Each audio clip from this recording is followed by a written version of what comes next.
For the 28th time, the NASCAR Xfinity Series will take on Watkins Glen International. It's road course racing for the Xfinity Series, and just 5 races remain until the playoffs get underway. It's practice and qualifying from here at the Glen. This racetrack, 7 turns, and bring in our crew chief, Steve Letarte. Steve, this is a racetrack that drivers will continue to mention. It is extremely fast. This is like the intermediate racetrack of road courses. They're carrying so much speed on these long straightaways. Yeah, as we add different road courses throughout the NASCAR season, they all kind of have their own flair, their own feel. You go to Road America, it's the length. Well, here at Watkins Glen, it's all about the speed. 7 corners, as you mentioned it. Not the most technical road course. It's really about momentum, braking zones. They're going to use every inch, both on and off the racetrack, and run over all of the curbs. So a lot to kind of figure out in 20 minutes. And luckily, we're going to be doing this one radio style once again. Let's take a look at the track map. First of all, we're going to take a look at our playoff standings. We've got Ty Gibbs on the top of the list there because of his 5 wins. Everybody in yellow has won a race already, and this is a perfect place for somebody to jump up there and join that group. A win would absolutely move you to yellow, but when we look at the points, Sheldon Crean 52 behind. He was over 100 6 weeks ago, so that last playoff spot has definitely closed up. This is one of the last 5 races, so a lot of time left in the Xfinity Series to get to the playoffs. 5 races for Sheldon Crean to gain those points, a lot available here at Watkins Glen. Now let's get you familiar with this racetrack, and we take a look at it. 7 turns, and once again, radio style, meaning that MRN's Mike Bagley is going to be joining us from turns 3 through 4. Then Dale Earnhardt Jr. has the inner loop and the carousel. He will hand it off once the cars go around into turn 6 to Jeff Burton, who has all the action through 6 and 7. He'll bring it back to Steve and I, who will be here on the front stretch with pit road just in front of it. And let's talk to the guys that'll be around the racetrack. We'll start with the Bagman. Welcome back, buddy. Good to be back, Rick, and good morning, everyone. The S's at Watkins Glen. What a dicey piece of real estate this is. Turns 2, 3, and 4 can make or break a lap here at Watkins Glen. We've seen this before. You get set off into turn 2, that's the right-hander, and it's a traffic jam. You get crossed up there, you've got big trouble. Now, this is a rare exception. When someone gets crossed up there, normally chaos ensues. This was a very rare instance. You see how congested it gets. There's no evacuation route. Somebody gets stuck into trouble right there, all of a sudden, you have nowhere to go. If you can navigate this set of corners, then it's onto the backstretch and into the inner loop where Dale Earnhardt Jr. is. Yeah, that's a very fast piece of the racetrack right before the braking zone, the inner loop. And there's always a lot of action trying to get into that inner loop. Drivers are going to be arguing with each other heading into the braking zone because it's a passing opportunity. And a lot of times they try to go into the inner loop, not really agreeing on who needs to go in there first. Side by side through the inner loop does not work. A lot of guys get pushed offline. That's going to hurt not only the exit of the inner loop, but you're going to be on the defense all day long into the carousel, which is the next corner. It's downhill. It's a corkscrew corner. Very uncomfortable throwing the drivers into the left side of the cockpit, something they typically don't feel on any other racetrack. It's really difficult but important to get a great exit out of that corner, Jeff. Yeah, it really is, because it leads to an extensive back straightaway and then a 90-degree left-hander, and it's a great, another passing opportunity. You can see how hard you can break into this corner, but what happens is the guy on the outside, he's got a generous runoff area that a lot of racetracks don't have, so even if you get pushed off of there, you're still in the battle. You're going to see a lot of blocking, a lot of trying to prevent a guy from making a pass into turn 6. Very important corner leading to turn 7. Turn 7 goes to the front straightaway, and of course that goes to turn 1. There's another braking opportunity. So down here, I'm in the area where we're going to see a lot of passes for the win. And Steve, we'll talk about it more in depth, but when it comes to qualifying, there's an alternate start-finish line that is actually on that straightaway there that they will be able to utilize before they come back to the front stretch so that they can get to pit road without having to cross the stretch. So the concept is 2 things. One, try to reduce traffic. When we used to come back to the start-finish line, then you would lift, and then you would have to run the whole course nice and slow. That is the start-finish line that your laps will be scored to in practice and qualifying. This allows the teams to really run one less lap. You leave pit road, you come around, you go by this the first time, that's a green flag. You're on your lap, come by it the second, and you could come to pit road. It's a great idea. I love to think we created ourselves. I think we stole that from IndyCar, though. They've been doing this for quite some time. But what a day, right? We are filled with Cup stars, and they have, to figure this 20-minute practice out. So no groups. The entire field goes out at once. Then we will split the field into 2 groups. 15-minute group qualifying. That means run as many laps as you want. Your fastest lap matters. Maybe you run 1, maybe you run more. Top 5 from each group advance. They have to go do it again to figure out the final 10. So I mentioned the Cup stars. We've seen this more and more with the limited track time, and they're full today, right? We're going to have Kyle Larson in the 88. Now, don't blink, because that is exactly the same paint scheme as his teammate William Byron in the 17, who's still on pit road. They're very they look exactly the same except for the number, Rick, so I'm going to leave that up to you. And we also have Cole Custer. Yeah, there you go. Cole Custer's in the 07 today, so we'll have him also out on track. Yeah, and Ross Chastain as well, right? So when we talk about Cup stars, we're talking 3 of which that are solidly in the playoffs with Byron, Larson, and Chastain, and Cole Custer still trying to find his way into the Cup playoffs, and it's going to take a win on a Sunday, so I love these extra laps on a Saturday. And we saw Ty Gibbs doing double duty. He once again will be filling in for Kurt Busch. It was announced this week that Kurt is not only going to miss the Watkins Glen race, but he's also said he won't be running at Daytona, which is really smart in the situation that he's in. So that gives Ty Gibbs 2 more races behind the wheel of the 45. I love Ty. I didn't put him on my Cup stars list yet. He will be one. Right now he's an Xfinity star running some Cup races. So this is exiting the last corner. This is turn 7. We're now on the front stretch following Justin Allgaier. This will go down into turn 1. Heavy braking, a little bit downhill. He'll take a right-hand turn right here and then scoot across the short straightaway and into turn 2, and the back man up the S's. Yeah, here he comes out of turn 1. That downhill run from 1 continues to turn 2 right here. That's the right-hander that Justin and Noah are going through. They get launched up into turn 3, and then just a little bit of a short straightaway and then a jog to the right. That's turn 4, and then that launches them onto the back straightaway as they head to Dale Jr. Yeah, the fastest part of the racetrack right here, heading into this braking zone. A lot of guys are going to try to get to the inside or the outside of each other. Car needs to really handle well here, changing a lot of directions through the bus stop and then down into the corkscrew, carousel, downhill, uncomfortable. You're thrown to the left side of the cockpit. That's really unfamiliar for a lot of these drivers. And then off to Jeff Burton. There you see right here, this is an opportunity for Noah to make some ground on Justin Allgaier if he can outbrake him into this corner. A lot of speed on this racetrack by being able to drive deep in the corner. And then coming to turn 7, a lot of drivers trying to make a pass right here, but you can see how tight it could be if you get side by side. There you go, Rick. It's that simple. 7 corners. What could go wrong? Well, and Sheldon Creed jumps to the top of the chart on lap 1. It was Larson that we all thought was going to be one of the faster cars in this Xfinity Series practice, but Sheldon Creed, Austin Hill, both just a bit faster there. 1 and 2 currently of the cars that have been out there for a lap. Watching these 2 come across the S's, they're pretty solid so far. The last thing you want is the car swaying back and forth when you're pivoting between turns 2, 3, and 4. If that happens, then that kills this run you get up to the backstretch and into the inner loop there. Kyle Larson trying to get into the bus stop here. Use a lot of curbs. The car needs to be comfortable climbing over those curbs. It can't get upset, can't get loose. Those curbs are very vicious, but the car needs to cross them very well. You'll talk to the crew chief trying to get that as comfortable as possible. A lot of runoff here too, Jeff.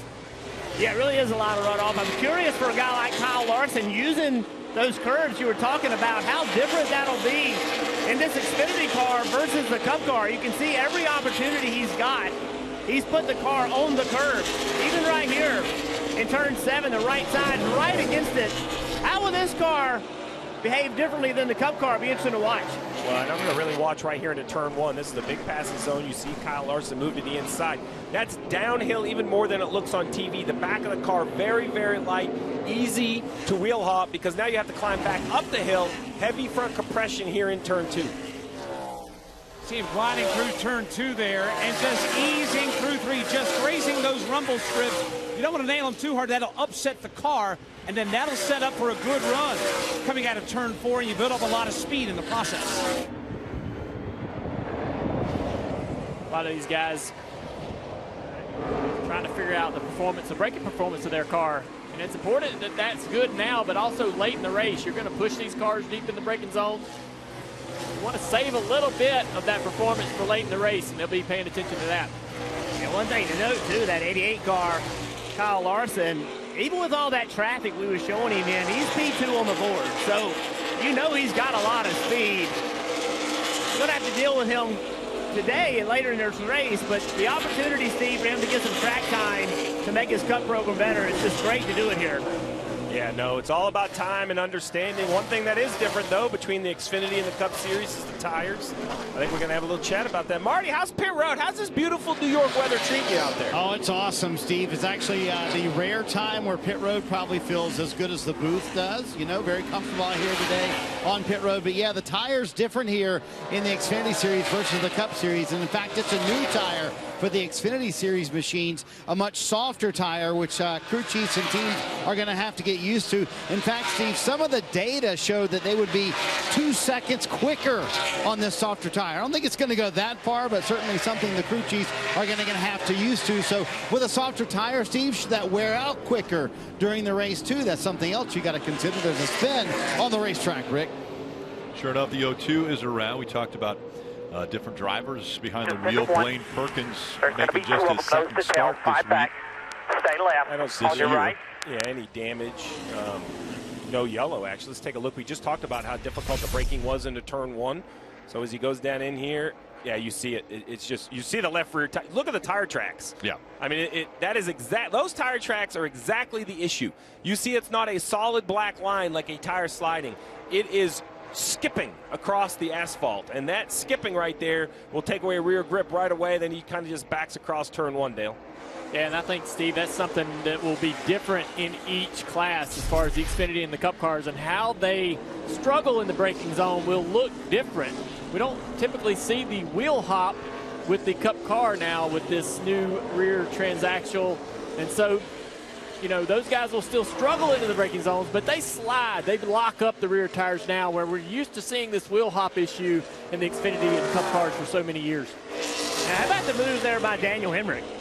To understand, the guy underneath him, Blaine, was having a problem, and he just checked up and, you know, avoided being in a wreck. And it was a smart move by Daniel to recognize that situation. That's a big deal, man. You get wrecked in practice in this Xfinity Series. That is a major setback. So good job early in the week by him. Yeah, circle back around to that conversation Marty was talking about the softer Goodyear tires. I think we're going to see a little bit of overall speed. The real question for me isn't how fast, it's how slow they go. So what I mean by that, Rick, is if lap one, we're seeing the fastest laps on the board around lap 2, 3, or 4. That's not as surprising as they kind of get used to the track.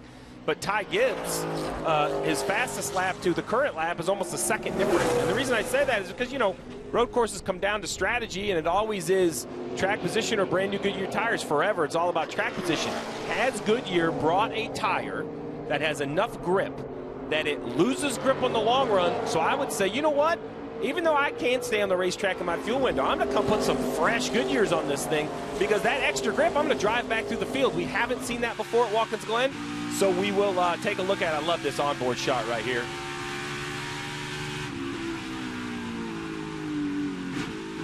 Take a lap with the 26 of Connor Mosick.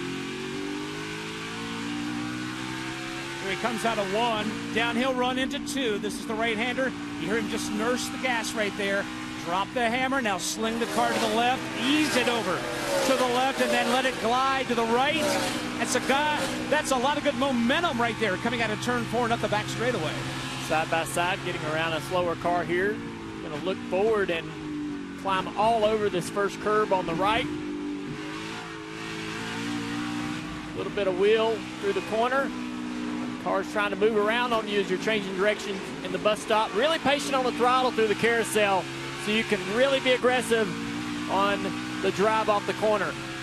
Yeah, Connor won a Trans Am race here, TA2 race, trying to use that experience, use all the curve, all the road on the right, getting all the way to the curve on the left, jump this curve, now get lined up for turn 7, again, use all that grass. It's really important to be in the throttle right here to carry the speed on the front straightaway. That wall comes up quickly on your left side. Kind of seeing right here, yeah, third gear, no surprise. So third gear at the end of the front stretch, fourth gear into the bus stop. Some teams will go to fourth gear into turn 6, some won't. It's kind of a personal preference. Watching A.J. Allmendinger coming to the bus stop. He's fastest on the board right now. My pick to win this race. Guy just knows how to road course race. He's fast, and he's had a lot of success at this particular racetrack. A little bit of a diamond, lets the car drift up in the middle of the carousel to get a straight run off the corner. Trying to make the best of this acceleration down this straightaway to Jeff. Yeah, such a massive back straightaway. Watch him use all the racetrack. That's where these road racers are so good. Watch him go that side, now all the way to the grass, like almost touch the grass to set himself up for the next corner. Got to use all the racetrack. Well, as you see the 16 go down the front stretch, your eyes are not deceiving you if it looks like there's a mud flat behind the rear tire. It's There's a mud flat. not exactly a mud flat, but it's a design by NASCAR to try to keep the spray down. Remember, at road courses, you run in inclement weather. The only thing that would stop a race would be standing water or lightning. So, Bagman, you think these S's are tough? Let's see how they do in the rain. I'm good. I don't need all that. I'd rather have the dry. Besides, if it gets wet, we can't see the prowess that we're seeing right now. Although AJ loves racing in the wet, and he's won in the wet. Right now, he is a master on the dry, #1 on the leaderboard so far. Yeah, one of the things I'm noticing about these cars, especially at my end of the racetrack with the directional changes in the corners here, is how much they're able to really be aggressive and slide the car around. This tire really seems to have a ton of grip. Very, very forgiving tire. The cars are really yawed out, moving around a lot through the bus stop. Yeah, Steve said lightning. I'm on top of a 20-foot tower. Got my attention. See, Ty Gibbs, this guy right here will be a threat for sure. And again, just watch these guys that run road races so well. See how quick he makes that transition, setting himself up for this corner. Just so important. They just push the throttle as soon as they can on corner exit. 9 road course wins for A.J. Allmendinger, 3 already in the young career of Ty Gibbs. 2 very good road course racers that will, I'm sure, be battling later this afternoon for the win here at Watkins Glen. Rick, I can tell you right now, Ty Gibbs is my pick for today. He is so strong on road courses. To have a skill set that's so young, but he's demonstrated a mastery at so many different portions of this sport. Road courses being one of them. How can you not pick this gentleman right here? This young man as he heads to Dale Jr. Yeah, he's had a lot of speed, a lot of driving like a veteran, driving beyond his years. As he rolls his car around the carousel, real tight around the curve. We notice different lines through the carousel. Guys will drift up in the middle of the corner to try to get more acceleration on exit. A lot of guys run tight around that apron. He used as much runoff off that carousel as I've seen anybody use. This race last year, guys, is really, to me, a huge eye-opener for Ty Gibbs. He took A.J. Allmendinger on. They had a heavyweight battle, and he took A.J. Allmendinger down. And that is saying something. To go after that guy, they can go win cup races. As a young man, Ty Gibbs taking him on, and it was a great battle that we were lucky to be part of.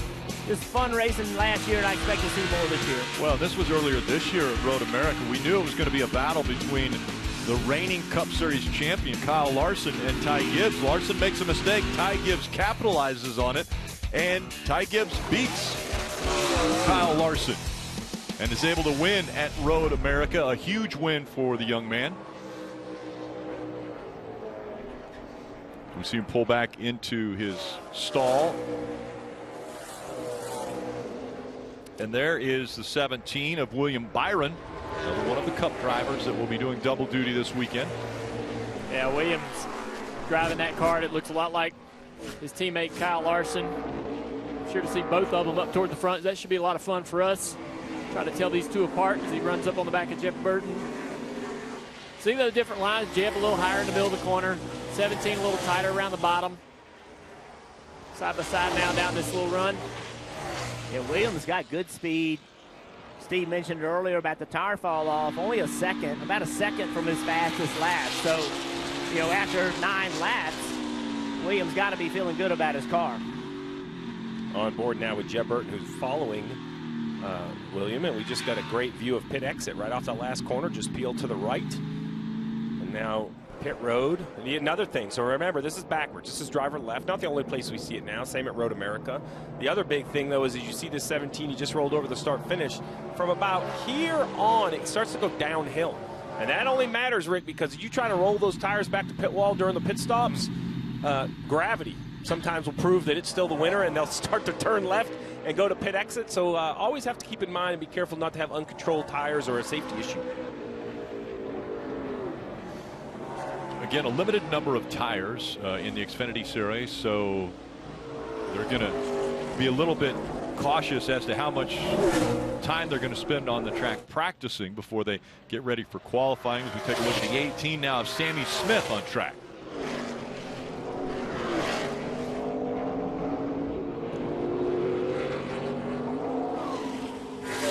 Here comes Sammy downhill into turn 2.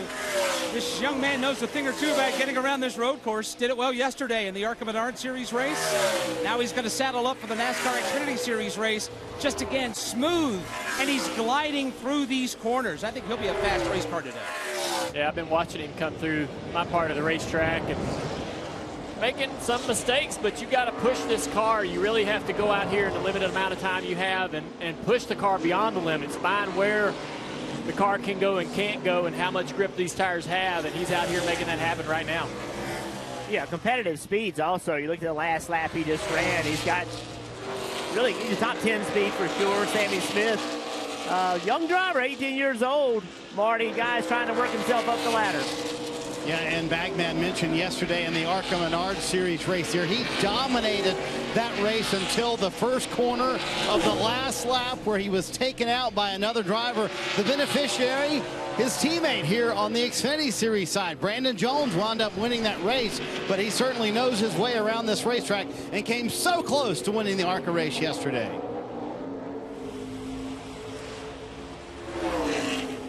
That's a memory that he wants to forget. Yesterday on that last lap, Brandon Jones able to capitalize, but to Marty's point, very dominating run, and that seat time, that track time could pay dividends for him, should pay dividends for him today.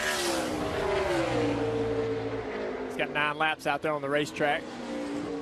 Some drivers with 10, 12 laps on the racetrack. Trying to get as much experience as he can, using a lot of the curbs here. I'm sure that they, prep a lot during the week, especially for these young drivers. Spend a lot of time in the sim, running laps, talking to their teammates, getting all kinds of information about how to get around this place. What about the general, Cole Custer? He may be a dark horse in this race here today. Right now, Cole comes to the S's. He's in the top 5. The car looks to seem to have good speed. Seems to be pretty solid through here. What about the approach into, in, and out of the bus stop, Dale? Yeah, I kind of think about Cole this year and his performance. He's going to finish in the top 5. I mean, that seems to be his MO, to always kind of be around at the end of these races, but they have yet to show the pace to be able to go out there and beat a Ty Gibbs or even an A.J. Allmendinger at this racetrack, and you're going to have to throw William Byron in there and Larson. He's going to have a tough climb through the field today, but I expect to see him up in the top 10, top 5 late. Yeah, Junior, I think there's a lot of good reasons to run Cole Custer here. Cole Custer is a really good race car driver. Tons of success in the Xfinity Series, won a Cup race, but this year has been a struggle. And this is, in the Cup Series, the time where he needs to start excelling and showing people he can do it. And I believe in this guy. I believe this guy can drive a race car, can win races, and giving him some equipment to go and run well on Saturdays reminds him and everybody around him that this guy can still get it done. So, Marty, I think it's more than just getting track time. It's giving him some confidence. And I think, too, Jeff, if you look at where there have been double-duty drivers this year, it's been the road courses, no doubt about it. Cole Custer, one of 6 drivers who will race today in the Xfinity Series and then race tomorrow in the Cup Series. So, Dale Jr., you get those laps on Saturday. That certainly helps on Sunday, but especially at a road course, you can get that rhythm down. That'll help him out, no doubt, for the Cup race. Yeah, we're starting to see a lot of guys run Trans Am, go all kinds of places to be able to get this experience at specific racetracks. But we're also seeing, just like Byron and Larson, they typically would not be running Xfinity races, but they've asked specifically to run these tracks. Even with the differences in the Xfinity car and the Cup car with the shift patterns and so forth, they're willing to try to take that risk of making mistakes and getting the muscle memory wrong for each car, just to be able to get out here and understand how to get around this track. Yeah, something, Cole Custer, we keep talking about lap times. Cole Custer, you see him 4th on the board. That was his last lap. So they found some speed in this race car. Cole found some speed and what he was doing, but on his 11th lap, he ran his fastest speed, moved up the board, one of his fastest laps. So Cole Custer, listen, I just think that opportunity for him to come in here, get some lap time, get some experience to be really important. It's about how quickly you get up to speed, right? Cole Custer, he's qualified in the top 10, Rick, in every Cup race. The both road course races he's run the Xfinity car, he ends up in the top 10 of the Cup car. So I believe that track time on Saturday is definitely helping him out. That ends the practice session. 20 minutes done for these guys. If they weren't able to get out there and get the laps in, then they're not able to learn. But Steve, interesting through the bus stop. So, we used to have this conversation with drivers about how you had to limit your curb use because we needed to take care of our race car. It's impossible. If you want to be fast, you have to use all the curbs. That is driver's right entering the bus stop. You notice the left side tires, there's no out of bounds, right? Other than going straight through, that would be cutting the course. So as long as you don't go straight through, if you make this corner, I'm going to draw on this right here. You can't stay over here. This is straight through the bus stop. But if you go anywhere over in this area, this curb, or even through here, any of those, that's okay, and they will use I'm going to give you an over-under. Those 2 Go Bowling signs, no chance that they're at the checkered flag today. There's no way, Dale. Those things will be at your feet at the exit to the bus stop. They'll be out of there. That's good promotion, though, because they're definitely going to be in a highlight reel. Knocking pins over, man. Rick can't do it. Rick with balls, he can't hit a pin. Gutter ball. Gutter ball. Well, you put the rails up, right? The guardrails. They're called bumpers. Oh, bumpers. Sorry. They're called bumpers. We take a look at the practice that just took place. A.J. Allmendinger, fastest. We expected that.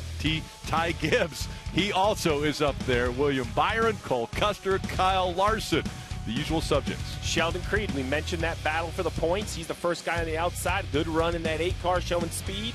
Allgaier, Sam Merritt, a couple junior motors. There's Ross Chastain back there in 13th. Sammy Smith, the youngster. Brandon Jones, Noah, Josh. I mean, this is a stacked field. I haven't seen a name in the top 20 yet that I don't think could go to victory lane if the opportunity presented itself. Marty. Hey, Rick, so how can an almost wreck get you a sponsor? We'll ask Josh Bilicki. So he's from Menominee Falls, Wisconsin, also a hometown or a home area of Sargento. So you run off the track at Road America. You collect the Sargento sign. You ride around the track with it for a little while. Here's what that looked like. But the odd story is you've been pursuing these guys for years to get on your car. Here they are. They're on your car after that. Yeah, so I've been pursuing Sargento for probably 6 years by now. So that must have been kind of the kick in the butt they needed. But, I mean, everything happens for a reason. I'm so happy they came on board. I mean, Wisconsin driver, Wisconsin track that I happened at, Wisconsin company. I mean, everything aligned perfectly, and they're here on our car at Watkins Glen. So I'm so excited to see it come to fruition. How about this kind of course for your skill set? I mean, obviously it seems like it would suit you pretty well. Yeah, with my background being road course races, this type of track is my wheelhouse, honestly. So Road America, this track has a lot of very similar feels when you come here as a fan. So this track's up there. I love road course racing. So, Steve, you know the technical side, but the marketing side, Josh has got that down. I'm not sure he hit the sign on purpose, but sure didn't hurt, did it? Well, so, Marty, let him know there's some Go Bowling in the bus stop, but I wouldn't suggest it. It worked with Sargento. Hey, Steve says there's Go Bowling in the bus stop, but probably not a good idea for today. I don't know. That wasn't by design, so maybe, who knows? Can't hurt, right? Hey, I like it. Do anything. You know, Josh, we see him in the Cup Series, some, the Xfinity Series. He's grinding, not just behind the wheel. He is grinding to get the opportunities. It takes financing. It's fact, right? Don't hide behind the fact that it takes money to race. Happy for him. And you know what? A+ for Sargento. We love to see partners join. They obviously had a footprint at Road America. That's why the sign was there. It's great to see him on a race car. And Josh Bilicki, his story, remember, he's the kid who saw the TBD on the entry list and was calling owners saying, hey, if you don't have a driver, I can drive for you. And it happened at Road America. That's how his hard work and determination paid off to where now he is racing in the Xfinity Series and the Cup Series. That's how I got in the booth. I saw Rick Allen, Jeff Burton, and TBD, so I just started calling, see if I could get a job. TBD, to be determined. That's right, the practice session is complete. Qualifying will be next from Watkins Glen.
Back at Watkins Glen, qualifying coming up very shortly for the NASCAR Xfinity Series. Going to be a big day on USA. The Xfinity race from Watkins Glen coming up later this afternoon. But tonight, IndyCar action from St. Louis. And yesterday, the last driver to go out for qualifying, Will Power, ties Mario Andretti 67 career poles.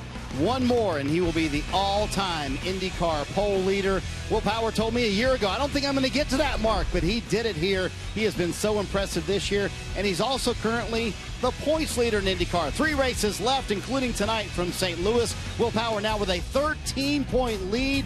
Everybody in the mix on that one. Scott Dixon could possibly get his 7th championship this year. And it'll all go down tonight from Worldwide Technology Raceway, 6 p.m. on USA, right after Xfinity Series racing from here at Watkins Glen. That's going to be fun, Rick. I'm telling you what, that's a barn burner of a championship over there in IndyCar with just 3 races left. St. Louis tonight, Portland coming up in a couple of weeks, in Laguna Seca as well. So a lot of fun tonight, and a short track, by the way, for IndyCar. That's always fun when they're racing at a short oval. Yeah. Well, no, wait, that's a short track for NASCAR, too. I don't care what Dale Jr. says. Yeah, that's a short track. But it's their last oval, too. IndyCar's last oval of the season. So looking forward to that this afternoon. As the cars begin to roll now, this is Group A of qualifying for the Xfinity Series. A year ago, Kyle Busch won the pole at just over 71 seconds. Well, we've already seen A.J. Allmendinger run right at about 71 seconds, just a little over. So the qualifying speeds, I think, have picked up here a little bit. I think the speeds are going to be high. And when I look at qualifying and this opportunity here, a 15-minute session, I would go out right away. Right, the field's split in half, so the track isn't super congested. We used to do this with 40 cars, and you had to be very careful. Between the alternate start-finish and half the cars, there's a lot of traffic. Or a lot of room for traffic, so I think you can space out.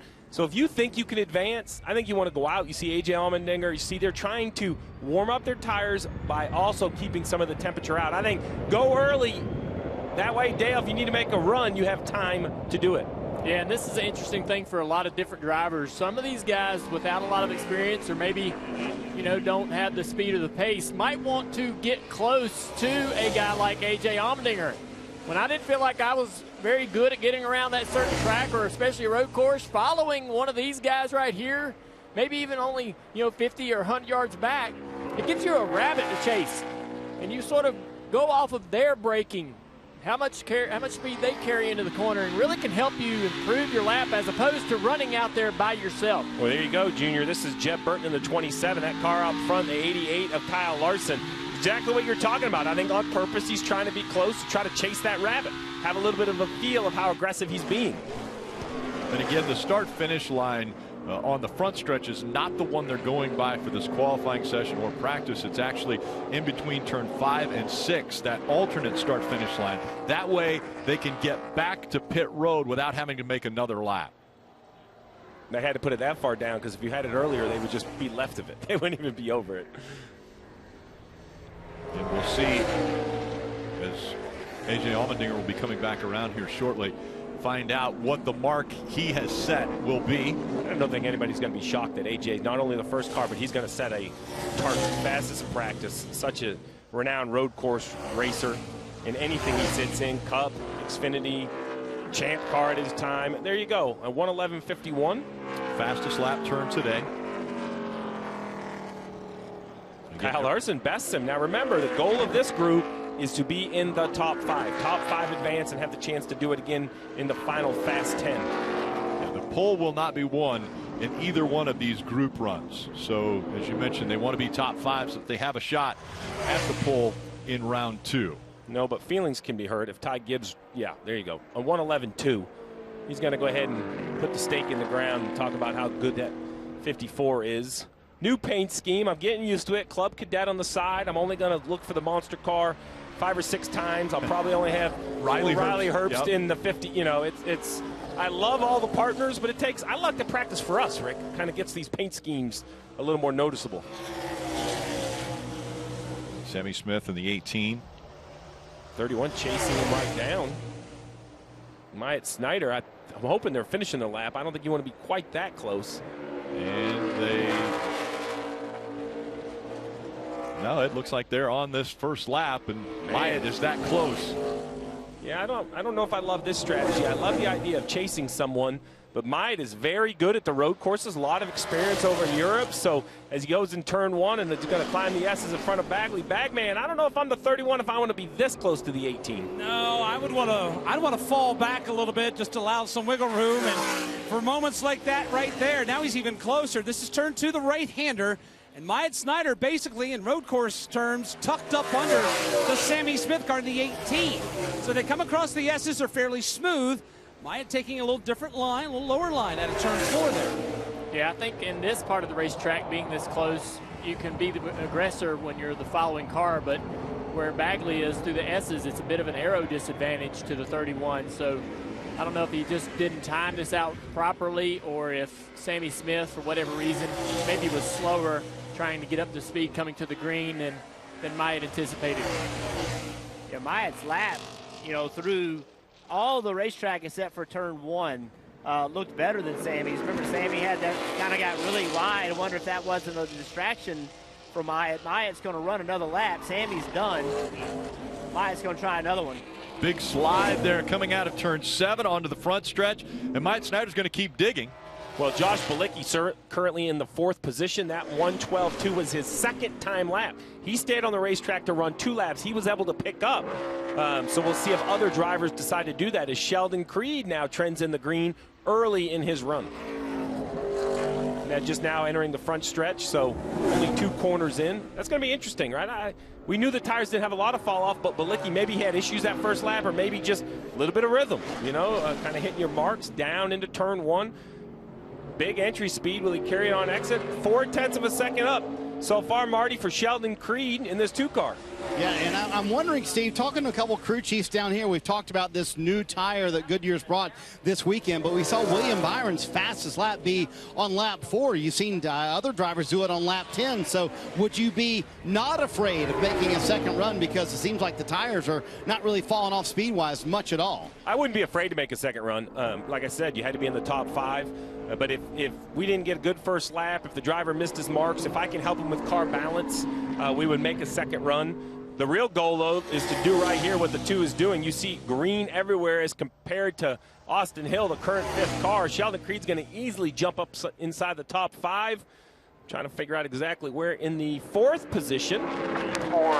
That eliminates Hill. Now Alex LeBay, less than a 10th. How will he get through the carousel? The 36 coming through the carousel at you, Jeff. Yeah, we talk about it. Look how much runoff he uses off that carousel. That's to build speed. He was in the throttle early, didn't want to pinch the car off.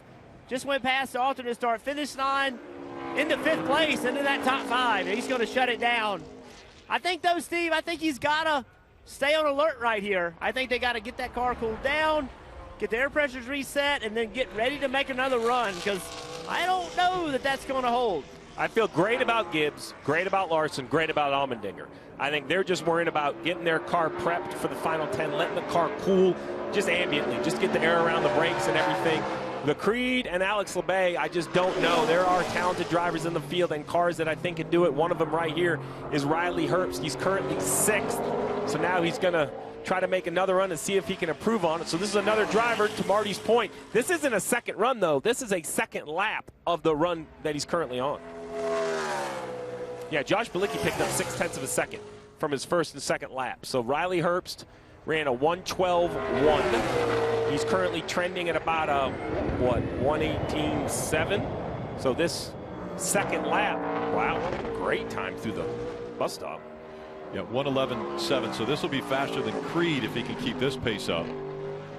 Oh, yeah, he's going to, unless he really has a bad note, this is going to do it for sure. This is going to reduce or remove Alex LeBay and that strategy, right? Go out and run a couple. That big lap by Riley Herbst, way up to 2nd. Very impressive.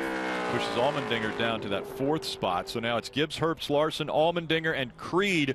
They're the 5. 6.5 minutes still to go in this Group A qualifying.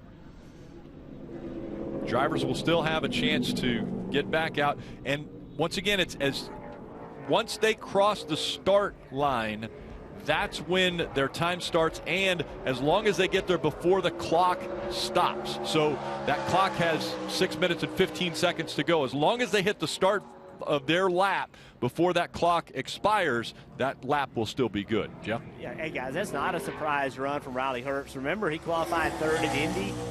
He has been working exceptionally hard on his road course skills. Tons of time on his go-kart out at GoPro, a lot of work. So Riley Herbst just trying to make himself the best race car driver he can be on these road courses, working hard, and results are showing.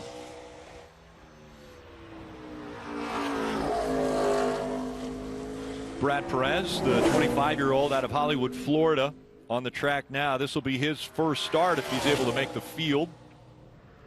You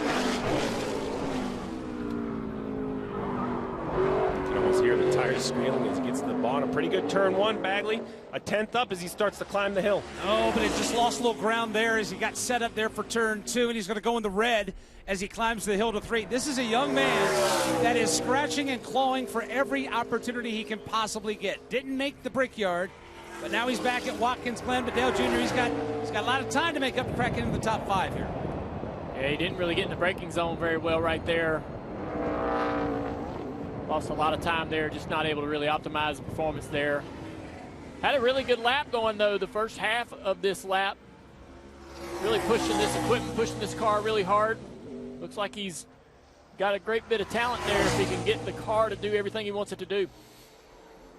He's actually a driving instructor, BMW Performance Center, tire specialist on a Truck Series vehicle, and trying to come out here and get some results on a road course.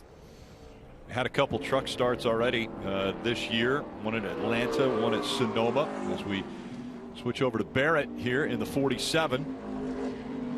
Just to keep in mind, we continue to talk about the top 5, but if you're outside the top 5 and you improve your lap, even if you go from, say, in the teens to 8th, that still will improve your starting position. So if you think you can go back out, as you mentioned, in the next 4 minutes and get your lap started, that will improve where you start later this afternoon. Stanton Barrett, we always think that race car drivers are a little bit on the crazy side. Well, Stanton Barrett takes it to a new level because he's also a stuntman, actually listed in over 230 movies as a stunt driver. Yeah, his dad was a race car driver as well, also a stuntman. Stan Barrett drove for Hal Needham and Burt Reynolds in the 81 season, and then they hired Harry Gant to be his teammate, and yeah, it was so he's got racing in his family. Remember, he drove many years in the Xfinity Series, trying to piece deals together to stay competitive and try to make a career out of it. And it's interesting to see him pop back up every once in a while, especially at the road courses where he likes to run. See a couple guys on the green right here, and that is the 21 of Hill and the 31 of Snyder. We mentioned how Snyder's lap really had traffic in front of it. Now this space seems a little bit more what we expected, 10 car lengths or so. I don't think that will hurt him arrow-wise. Now they leave the top of the S's. They'll be going down to the bus stop in front of Dale Jr. See Myatt again, car moving around a little bit in the braking zone, downshifting. Rear tires really get pushed to the limit there, and you're going to see these cars kind of twitching back in a little bit. Listening to the tires is it's kind of hilarious, actually. Listen to the tires squeal through the carousel, Jeff. It's funny because you're not driving it. When you're driving that thing, and you see Austin Hill with a good lap right there. Yeah, up to second with only 2 minutes left. But, yeah, when you hear those tires squealing, man, as a driver, whoop, that is the edge of grip. Normally after tire squeals, you hear a big bang as you make contact with something. So, Rick, I'm going to tell you, that puts A.J. Allmendinger on the bubble of advancement. These guys have been able to go out and find more speed, continue to improve their lap time, and now I would have never dreamt that Allmendinger's time had any chance of being eliminated. With 1:40 so to go, if Allmendinger wants to run again, he's going to have to get off from pit road.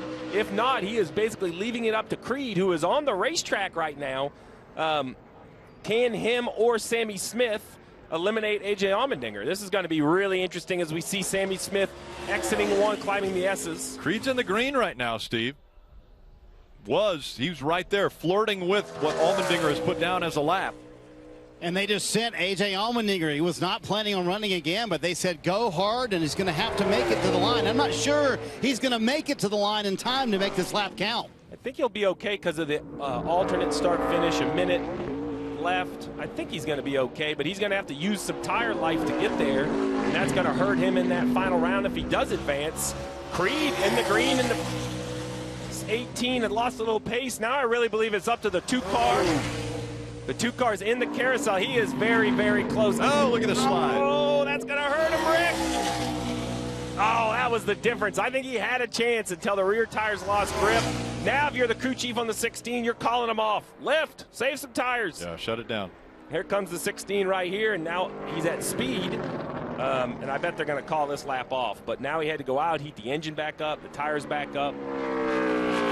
Well, they told him, there you go, come back to pit road. Yeah, so wasted a little bit of tire life, but they had to take the chance, Steve. Yeah, he drove into 6 really hard, thinking he hadn't gotten the word yet. But as soon as he came off 7, he backed her down.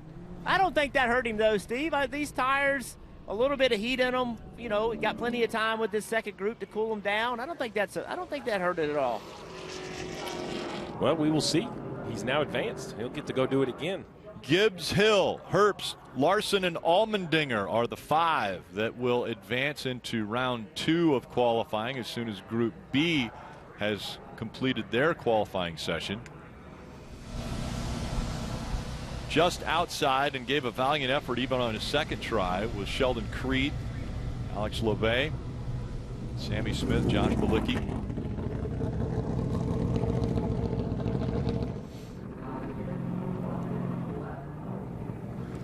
So much fun, Rick. Now we get to do it again for Group B. Fastest in Group B will be William Byron, Cole Custer. But a heck of a run for A.J. Allmendinger, just being able to stay inside of the top 5, Marty. Yeah, one interesting point, Rick, because of the A and B qualifying groups here, A.J. Allmendinger's team can actually not lift the hood and cannot plug in a cool-down unit, Steve. That would give them an unfair advantage over everybody else in Group B, right? So they cannot plug in physically the cool-down unit until their next session starts. They have to sit just like this. They can put fans on the wheels, but that's it. Yeah, and if I'm a Group B crew chief, I'm arguing that they shouldn't be able to put fans on the wheels either. I'd be making the argument that, hey, man, you can't cool the engine because it's a clear advantage. Well, in my mind, you know, now if I was in Group A, I would say, oh, this is no advantage. We should be able to do it. Now, if I'm in Group B, I'm saying this is a huge advantage. So there's these small nuances. Look, this format is new for everyone, new for the officials, new for the race teams. Those fans are pretty cool, though. That I was going to say, do you think DeWalt said, hey, here's a good idea. Why don't you guys use these fans for this? So actually, about 2013 or 14, we started seeing these in the garage. Some people built racks because back then you could take the tires off the car and cool them, and some built these items right here. But the DeWalt battery tools in the garage area, they're tested, they're beat up, and this is pretty impressive right here. Want to take a look at the top 10, Group A, that first qualifying session. Gibbs at the top of the list, all the way down to Patrick Gallagher, who was in the top 10. But, of course, the top 5 will advance to round 2. So Gibbs, Hill, Herbst, Larson, and Allmendinger are all going to advance into that next round. Hey, guys, one thing that stands out to me, stay tuned, because this next group and then the last session to determine who the pole sitter is, look at the time difference. This is a road course, a long road course. 0.3 of a second separate the top 5, and that is exceptionally close time. So who knows who's going to sit on this pole? Obviously, Ty Gibbs fast, but Allmendinger only 0.3 behind. He's also a threat. Almost 2.5 miles all the way around this road course with braking points, and yeah, great point there, Jeff. How close it is. 2.5 of a second separating the top 5. Marty?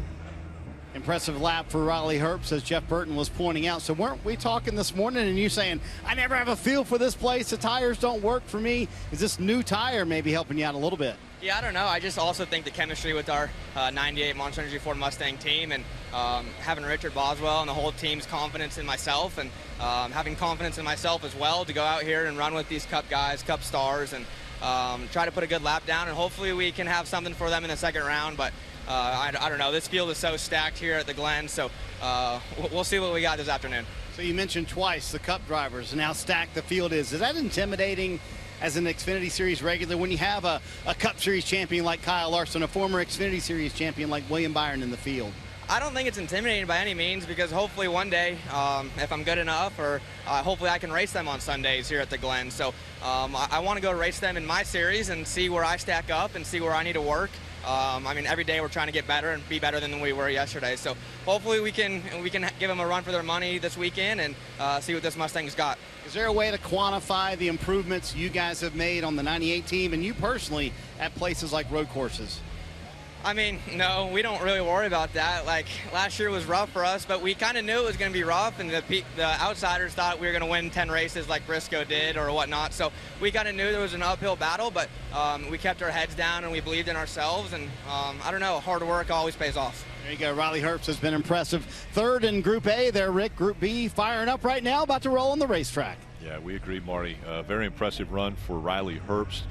We've talked a lot about the weather and how beautiful it is here, but Michael Printup and the whole staff here at Watkins Glen have done just an amazing job once again to present this event. You look at the campers and the tents and the people. This is inside the track, outside the track. There are campers and folks everywhere around this facility.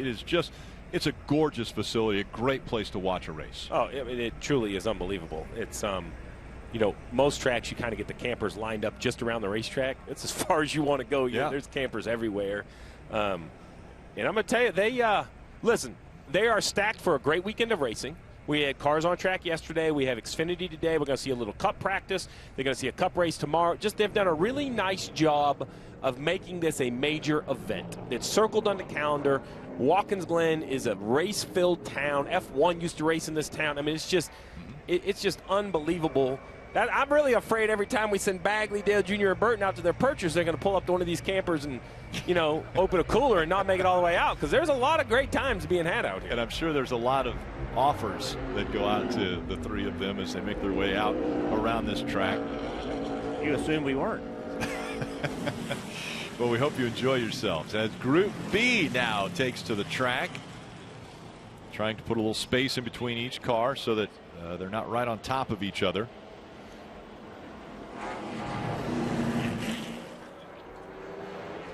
Once again, that's the start-finish line for qualifying right here,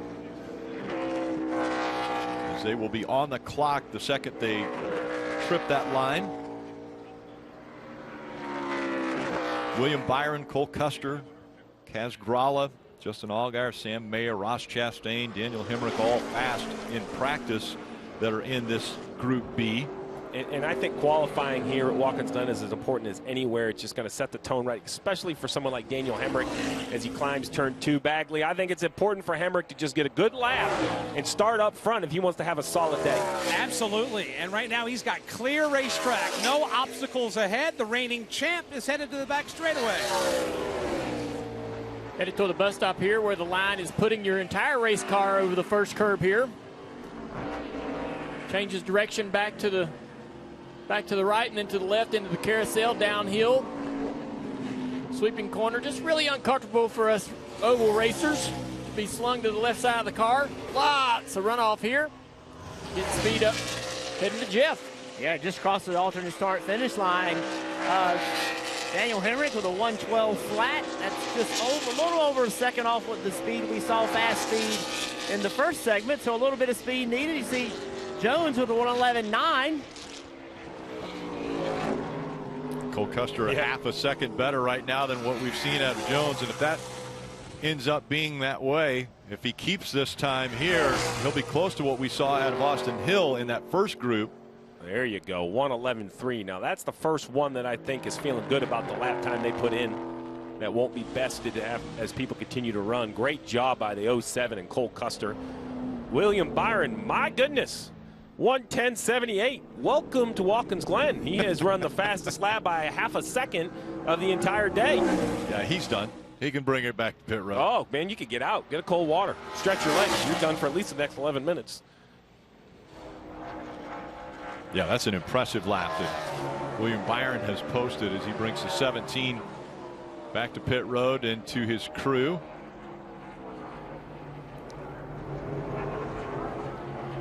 Now, this could end up being a little bit of an advantage because he could hook. Can he hook up to anything while he's sitting here during his qualifying session? During your session, you can do all of that. So absolutely. That's a perfect situation for William Byron and his team. Hey, guys, Daniel Hemrick stayed out, ran a second lap, moved himself up into third, picked up a little bit of speed on that second lap. 17 is going to be just sitting here working. Now it's about who can go out and try to match that pace. I felt good about Custer's lap, but I didn't see a 1:10.78 out there.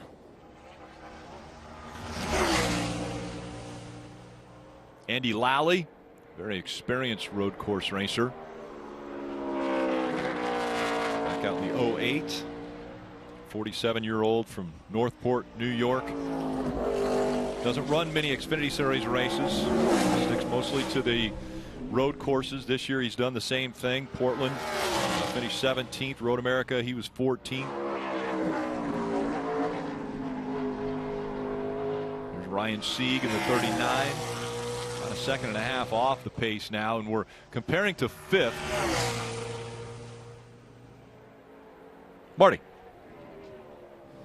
Hey, Rick, so an interesting situation here on pit road. Kyle Larson was 4th fastest in Group A, but he's going to go back out in Group B because they had a carburetor issue, Steve, during his lap. Kept stumbling when he was going up through the S's, never could get to full throttle. So who knows, the 88 car might have a lap like his teammate William Byron in it. But Jason Stockert, the crew chief, told me they're going to let NASCAR's going to let them go out here in Group B just to check the adjustments they made to the carburetor. But no matter what, Kyle Larson will be starting at the back of the field today.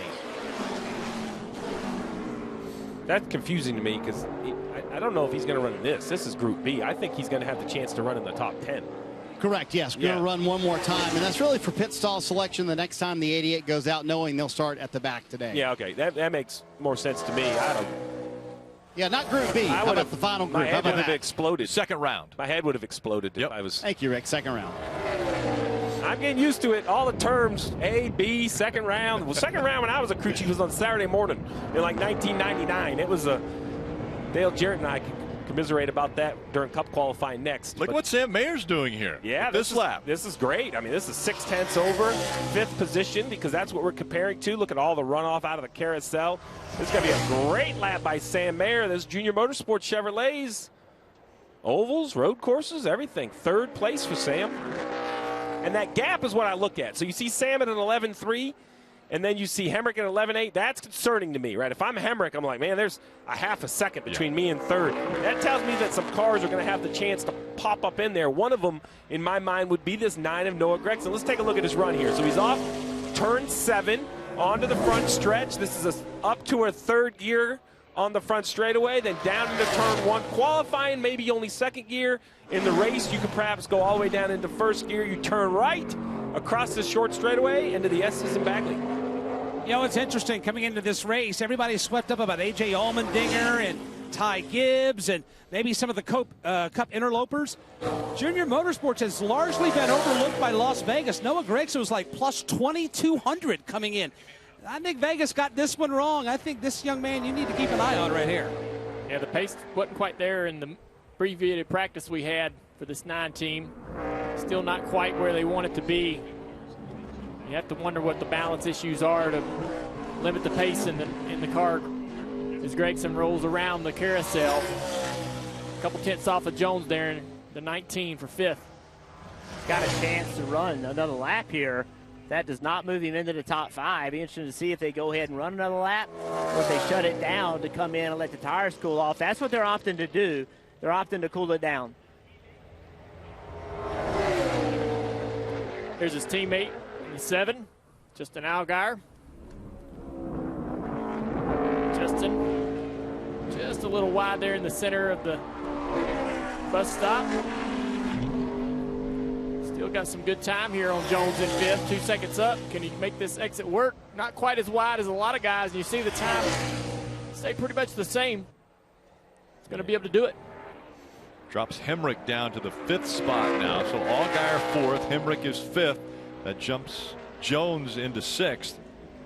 You have to wonder if that, running off wide out of the carousel, if that's really an advantage or just a lot of work for nothing.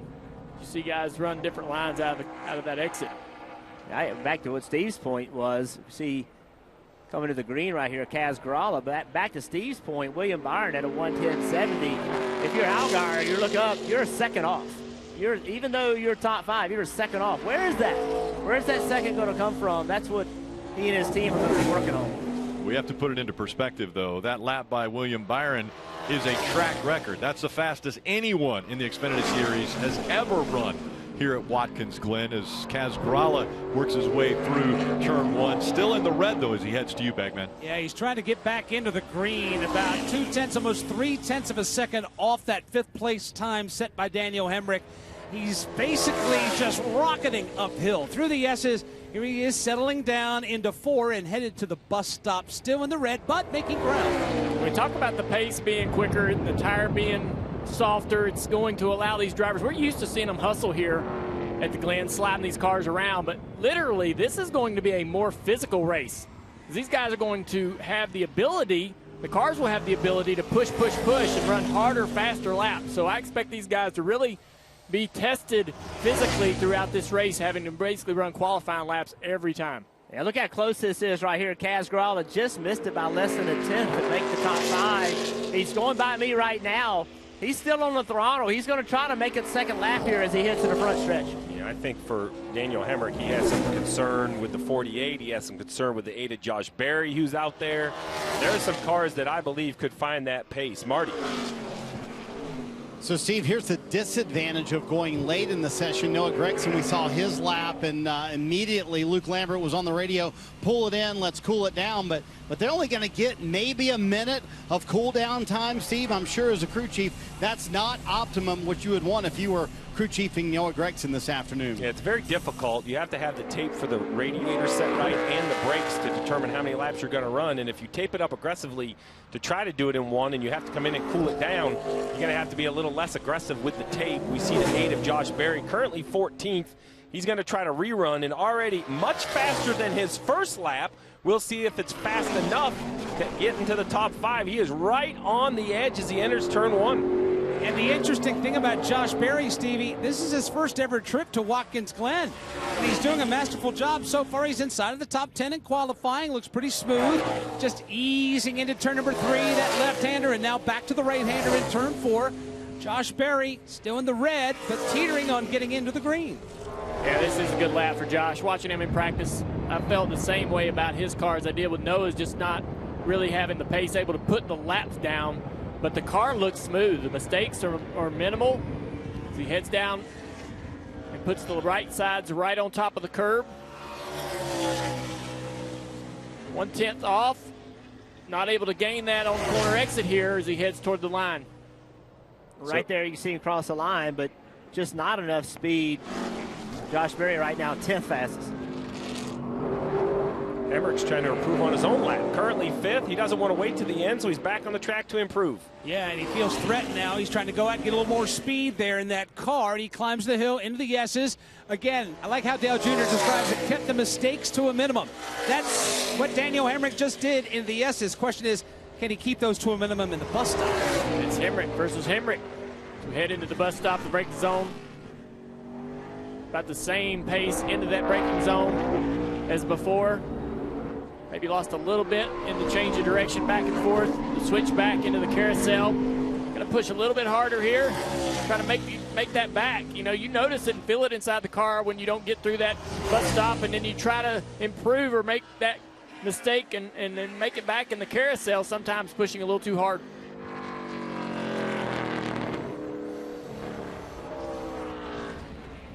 Hemrick not able to better his first lap, and so he is still in that 5th spot. But here comes Noah Gragson once more. They cool the car down. They're going to try to put one lap together here. So, Rick, you and I are having this conversation. I want the fan at home as we hand this 9 car off out of turn 1 when they hand it to the back man and climb the S's. When you watch the 9 go through the bus stop, he's going to jump that first curb. Watch how quick the car settles. It doesn't keep bouncing.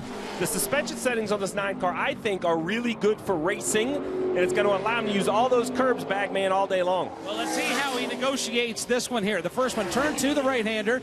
He'll just lay the right sides right on that.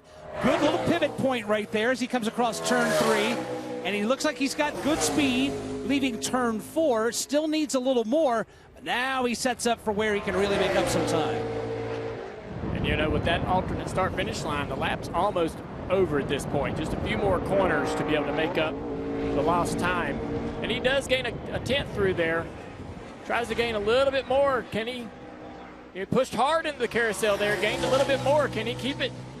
Starting to close in even further on Hemrick's time. Just not enough. Not enough, but there was nothing left for him to get. I mean, he was on the throttle in that carousel, used all the racetrack, and you know, they just do not have the speed they were hoping to have. To Steve's point, though, check out through this inner loop, jumping the curbs, all 4 tires off the ground, lands softly, then immediately switches back, Junior, to your part of the racetrack, and you know they just don't have blast-off speed. That doesn't mean they can't win the race. There's 2 different things between racing and qualifying speed, and we'll have to see if they have good long-run speed. Didn't see it in practice. Looked like they weren't what they needed to be, but not too terribly far off. Hopefully they can make some changes and get there. So Jeff and Junior, in my opinion, when I watch this 9 car, what I love is it jumps the curb, but watch how quickly the car stops bouncing and allows him to turn back to the left, right? So it's going to get airborne like everyone does. It has one big land, but then watch the front splitter. It's going to pop up and stay there. So right there, like, you know, the car, it's basically back on the racetrack and controlled. Junior, you and I talk about that a lot. You know, cars that don't ride well, it continues to bounce, and it doesn't give the driver the opportunity to change direction back to the left. Yeah, it can be difficult, especially because at the bus stop, you've got to, you know, you're going to be violent over that first curb, and then you need the car to start handling.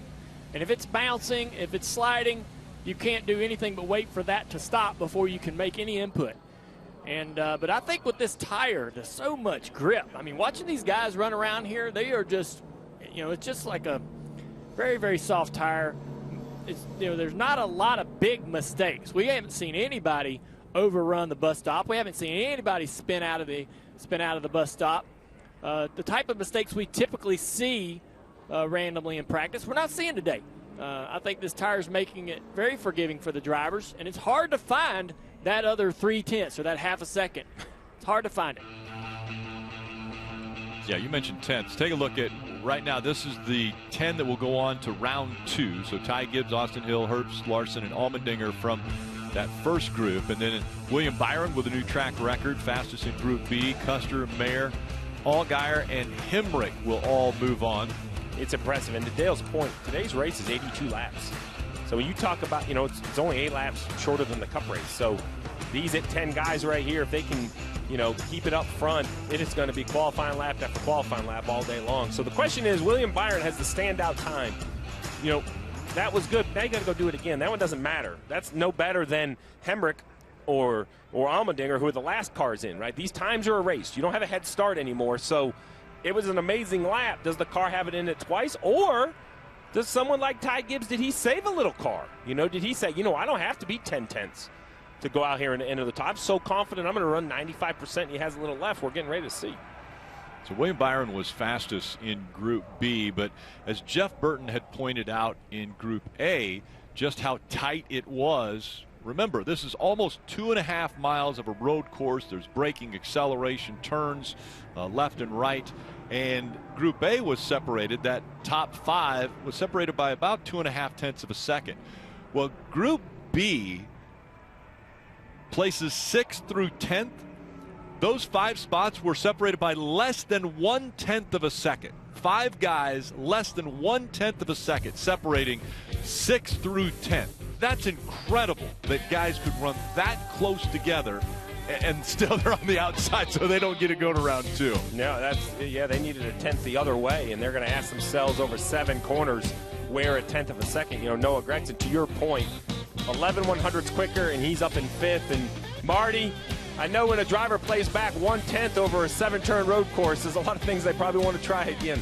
Yeah, how about when you're playing back 11/100ths of a second for Noah Gregson, who on that run before the first run in qualifying here said the car was way too tight on that first run. Was it better on the second run, Noah? Yeah, it was better. Just the tires were hot there, Marty. But I don't know. I thought in practice like we were 18th on the board, but the car felt so good compared to how we've been in the past. We made some package changes to our number 9 50th anniversary Bass Pro Shop Camaro, and I was expecting them to come on the radio and say, hey, that's, top 2 or 3, and we were 18th. So it feels really good. I think it's going to race good, just not that raw speed for whatever that is. But I feel comfortable behind the wheel, placing the car and being able to drive aggressively, just under braking and through the corners. And I'm not really on the edge. I feel like I'm comfortable still on the edge. You got to drive these things on the edge. But, yeah, I don't know. I hope we can race better. The Bass Pro Shop team, they're doing a great job making changes and stuff. This is a track that we struggle at. So I want to give a big shout out to Carter Vartuk for helping me out around this place, and Josh Wise and Scott Speed. They've really helped a lot. But, yeah, the raw speed isn't there, but I feel like I'm hauling ass. So, yeah, we're going to have to see how it is in the race, but I think we're going to race all right. A lot of talk about this new tire, softer, obviously very quick as well. Have you noticed much of a difference behind the wheel? Yeah, I mean, we made a little bit of a package change to our race car, just shocks and springs and whatnot. And like, man, this feels really good. Like, I have so much grip through the S's, and then with the softer tire, I remember that too. So that might be part of it. But overall, I feel comfortable. This is a fast track. I think the 88 and the 17, they had some blistering issues there on their tires. So, we kind of just got to wait and see. I think not locking the tires up is going to be key. Not flat spotting them and just staying on track. I got the wall already off of the final corner in practice, like a dip dot, and not good. But the car's still in one piece, and the Bass Pro Shop True Timber, Black Rifle Coffee guys are working hard, and we're motivated. We're excited. We were 10th in that round, and I think if we would have had another 10th of a second, it would have put us up to 5th. So everybody's really tight. It's a lot of great drivers out here. There you go. So a thorough breakdown there from Noah Gregson, Jeff, and I'm sure you can relate to what he's saying. Sometimes comfortable is not what you want in the race car. It doesn't always translate to speed. Well, Marty, I can relate. And when you mentioned, the softer tire, he immediately went, immediately like the light bulb went off and said, oh, maybe that's part of what I'm feeling. And that is a difficult thing for a driver, Steve. When you go somewhere where somebody just set a track record a little bit ago, there's a lot of grip. So is my car better than it previously was, or is the tire making my car better? And that's from a driver with only 20 minutes of practice, or really only a few laps here. Immediately you got to start adjusting and telling your team, okay, my car feels great, but it has to be better in these areas if it's going to be what we need to be. And that softer tire makes it very difficult to distinguish what you need the car to do, because that tire takes up for any weaknesses that the car might have. Also, looking at the lap times, I don't think that, this typically we see a little more disparity between, the top 10 or even the top 20. And I think, Steve, would I be correct in feeling like that a lot of the crew chiefs are looking at those lap times and how tight the field is, and thinking that track position is even more critical today because everybody can run so close to the same speed. Braking zones and all those, the braking zones, the passing opportunities now are tougher. They've shortened way up. Yeah, I mean, I believe that we've talked about the depth of the Xfinity Series field, 21 cars that can go out and run inside the top 5 if you place them there. That makes the decisions to pit. These crew chiefs have got a little either lax or comfortable with 5 or 7 great cars. You can mess up the strategy and drive back to 7th. Not this year. If you mess it up this year, you get back there in 20th. You just cannot pass those cars. We talk a lot about the tires being softer and the cars being different. I think that shot through the bus stop is the key to show you a different approach between cars. On the left, the 9 of Noah Gregson. On the right, the 17 of William Byron. Look at the height difference. So that 9 car arguably is 2 or 3 inches higher. And then when it comes up, look at how much the splitter itself pops back up. If we go it again and we kind of pause it when they're both in midair, you're going to see that 9 car is way higher. It's kind of flopping left to right more than the 17. The car itself, in my mind, has just less control. Less control means it helps the tire life. It might be better on 15-lap tires, where the 17 is kind of locked down in a great aero position. Great for qualifying. That's why he ran a 1:10.7. But back to Dale Jr.'s point, I'm leaning with the one that's hard on tires. I may slow down, run me down and catch me. Right? Like if I'm William Byron, I'm like, yeah, you know what, right? On 15-lap tires, Noah, you are going to be faster than me. But my plan is to be 8 seconds in front of you. And I'm going to tell you, go ahead. come try to run me down and pass me. If I don't make a mistake, it's going to be very difficult. But I just love that side-by-side. That is, the old crew chief in me. That's the TV version of data right there, Rick. Steve, I want to ask you one more time, since the lap times are so much quicker, are these guys rethinking their braking cooling? Because you're going to be you're going a little bit faster into the braking zone. The braking zone's shorter because you got more grip in the corner. So will they be braking harder, maybe a little tougher on the brakes today? Absolutely. I think that's what I read when I heard Nowhere's interview. He said, stay on track, don't hit cars. Those are all the same buzzwords, but he said 2 or 3 times, don't lock up the tires. Don't lock up the tires. That tells me that these guys are attacking the braking zones. They're getting there faster because they have more grip in the previous corner with these softer tires. So now if you were braking in 700 feet, if you move that down to 650 feet, your margin of error decreased.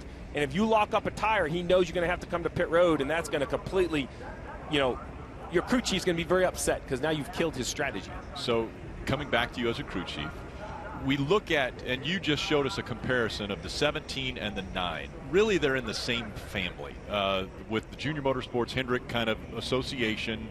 But you have Kevin Mendering, who is crew chiefing for the 17, and Luke Lambert crew chiefing for the 9. Do those two talk at all before this race? Because obviously they've set their cars up differently, because we just saw how dramatically different the 17 went over those rumble strips than the 9 did. Well, so you have to understand, I do believe they talk. They are different organizations. Hendrick is down in Concord and Junior Motorsports is up in Mooresville. But they also have different agendas, right? So the only reason William Byron is here is to help his Sundays, to help his Cup cars. So maybe they put some setup in there that Kevin might think will feel more like a Cup car.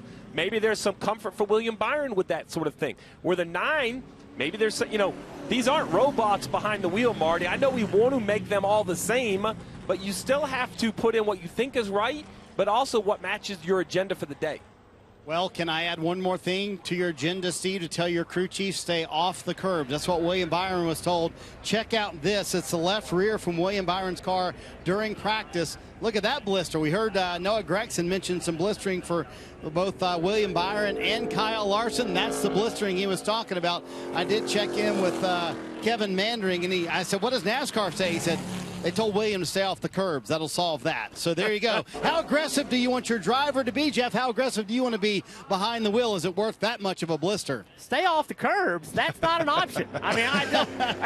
And that was, 10 laps? 10, 11 laps? That's eye-opening for a lot of drivers, not just those drivers. Everybody up and down pit road, Steve, is like, wow, look at that tire. I mean, that would get my attention quick. Stay off the curbs. My son checked into college today, Rick. That's like telling a college kid, make sure you get to bed nice and early and never miss a class. I mean, there's only so much that's going to happen.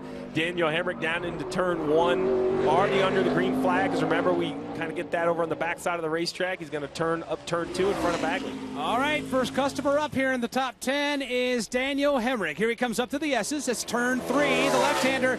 And now turn 4, the right-hander. Seems to have a good head of steam, headed for the bus stop.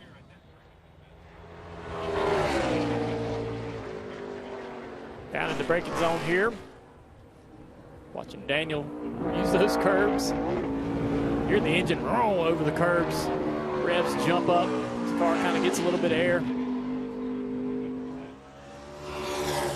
Trying to get off this corner here low. And sweep way out wide on the corner exit on the runoff.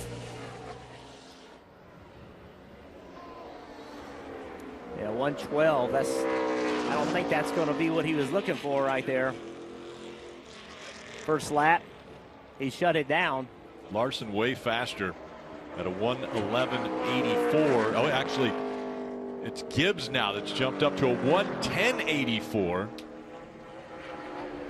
Well, that tells you that he had more than he had in the first practice. William Byron, though, is going to go ahead and improve his track record to a 1:10.54. He ran a 1:10.78 in the first round of qualifying. He comes back and backs it up with a 1:10.54. Big slide from Sam Mayer. So, now the problem is not just that he's on the pole, but to what Jeff Burt was mentioning earlier. Hey, man, great lap, Sam. You're just over a second off. Just 1 second off. I mean, that is an unbelievable lap. Hey, a second off and in 5th. Let's take another look at that slide right there. This is out of the bus stop and into the carousel, so you kind of have to quickly get back to the right. And those curbs just kind of unlock the rear tires.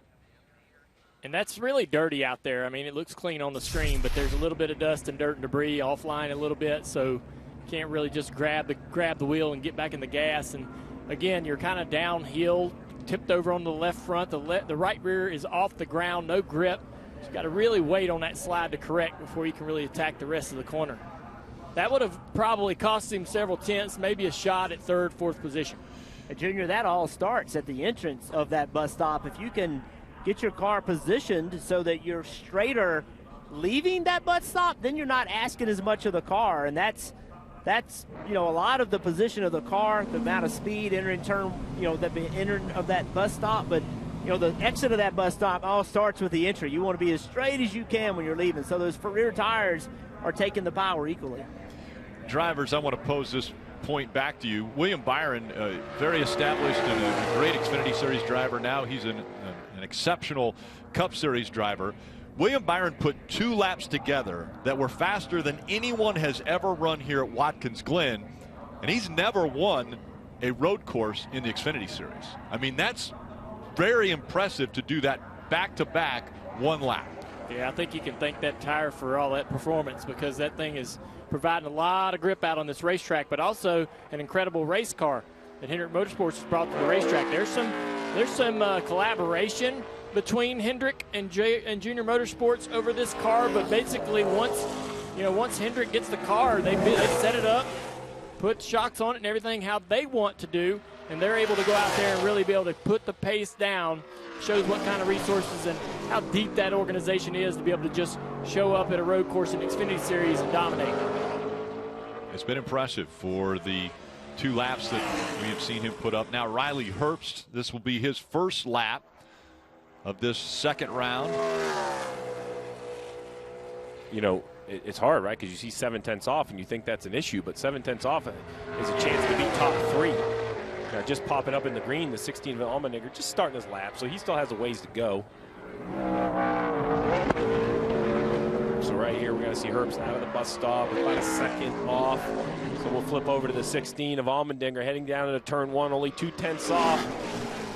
About 5 corners remaining. He's going to give up some time on corner entry. Will he make it up on corner exit? Not really, Bagley. No, let's see if he makes it up through the S's. Of course, it's going to be a tall task. William Byron laid down one heck of a lap. Here's Dinger. He'll lose actually a tenth and a half or so in 3, and it'll stay that way to 4. Now the ultimate test is what can or can he not do in the bus stop. And one of the issues that I'm seeing late in this session is the bus stop's getting a little bit dirtier, guys. Some of the guys getting off track, carrying a lot of dirt right through this section, as you're really needing that lateral grip in the left side of the car to turn down into this carousel.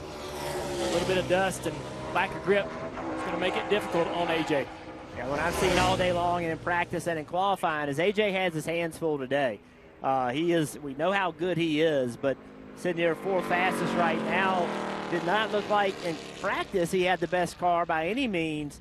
The team's going to really lean hard on AJ today to try to get a win. It's going to be difficult. Yeah, with under 3 minutes left, I think there's enough time if someone wanted to make another run, but I just don't believe we're going to see it. Allgaier, we're hearing he had some changes that need to be made to the 7 car, so he's going to be starting at the back anyway, so he probably doesn't want to go back out. The 88 as well really only ran for pit pick, so that 7 and the 88, Marty, will be starting from the back. Yeah, you mentioned those issues for Justin Allgaier and his team. Actually, they had front brake rotor issues, so they have already pushed Allgaier back to the garage area, the Xfinity Series garage. He is not going to make a lap here today. So that's going to be 2 cars, Steve, starting in the back. Going to be fun to watch today. Kyle Larson and Justin Allgaier as A.J. Allmendinger pushes back to his stall. To the conversation of running again, just heard Chris Gale and Ty Gibbs talking about that, and I think they all feel not worth it. Not sure the tires will be able to produce the lap time that we need. So we might have to watch this final 2 minutes click away here, Rick, with no one going on the track. Well, you don't have to go find William Byron. We don't have to watch 2 more minutes. I feel really good about his lap. Yeah, I'm walking, Steve. Of course, Allgaier was pit stall 4 and William Byron's the last one. From here at the booth, it's just a little bit. It's like, from one end to the other. Hey, guys, back to Allgaier. Remember Road America, where he was having so much trouble in practice and in qualifying, and they did the same thing. Remember, they had brake issues there and had to make some changes. So, obviously, They had an issue there. They did a good job, got a good, ran much better. But again today at Watkins Glen, having to make a change, it's a setback, isn't it, Steve? Having to give up that much track position to have to make a change. Yeah, it's a setback for the 7 and the 88. Pandora's box of pit strategy is open. Right? Everyone here is going to call the race as aggressively as possible. So, there's no real alternate options, at least from the start of the race. Now, a timely yellow at some point in the first or second stage could split the field, and I think that's the opportunity the 7 is looking for, and the 88 of Larson will look for is to see some way to kind of split from the other guys, try to get a little lucky with the timing of the yellows. While we do have a few seconds remaining in this second round of qualifying for the Xfinity Series, I want to remind you of what's taking place at noon on the NBC Sports app. Cup Series practice and qualifying gets underway at 12:30 on USA. A continuation of that countdown to green, also on USA, and radio style racing. The Xfinity Series from right here at the Glen at 3 o'clock. And a big reminder, the NTT IndyCar Series racing from St. Louis, Gateway Raceway at WWT Raceway at 6 o'clock. The final oval of the season for them. As the seconds click off, we're going to give you the starting lineup here. Nobody's going to make it back to the line, and no one's going to beat that time that we saw of William Byron. Ty Gibbs, they will make up row number 1. We'll see if Ty Gibbs can do it again. Well, the heavy hitters for the favorites will start in the front 2 rows. Cole Custer continues to impress in this 0-7. Sam Mayer, the youngster, and Austin Hill. I mean, we have a lot of interest up there. Allgaier, row 5, is going to be coming from the back with his junior motorsports teammate of Kyle Larson, Sheldon Creed. I mentioned that points battle.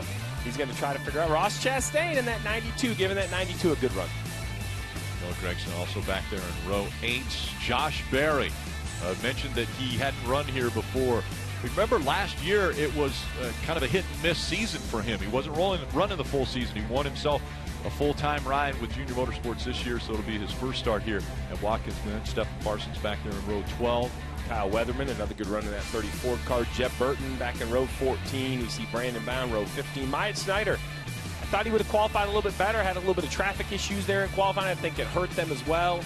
And then you see on the bottom, unfortunately, we have 3 drivers that made the trip here and unable to make it. 41 cars for a 38-car field. 3 guys. There's a bunch that are disappointed with their qualifying effort, but 3 teams towed all the way here and won't get to take part in the race.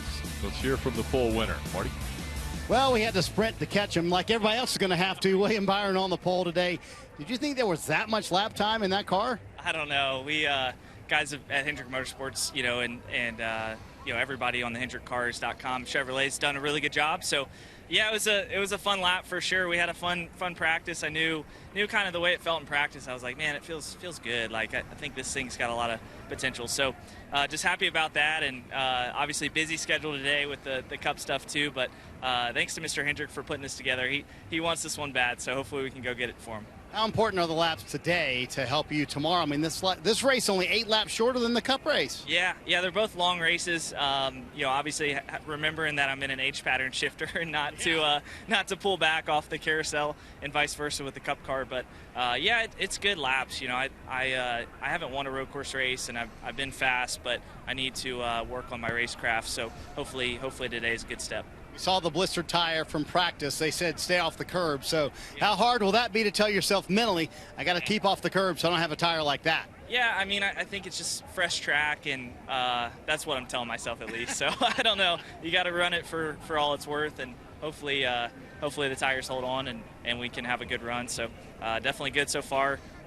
Excited for the race. All right, Rick, we had to jog because he's a busy man. He's headed off to Cup Series practice coming up here in a little bit. William Byron on the pole for the Xfinity race today at Watkins Glen. Hey, a tip of the hat from the booth to Marty. Well done, Marty. Yes. Sorry I put you on that challenge. Well, he jogged. We saw him. He might have even sprint to catch up with William Byron because he was very fast. New track record.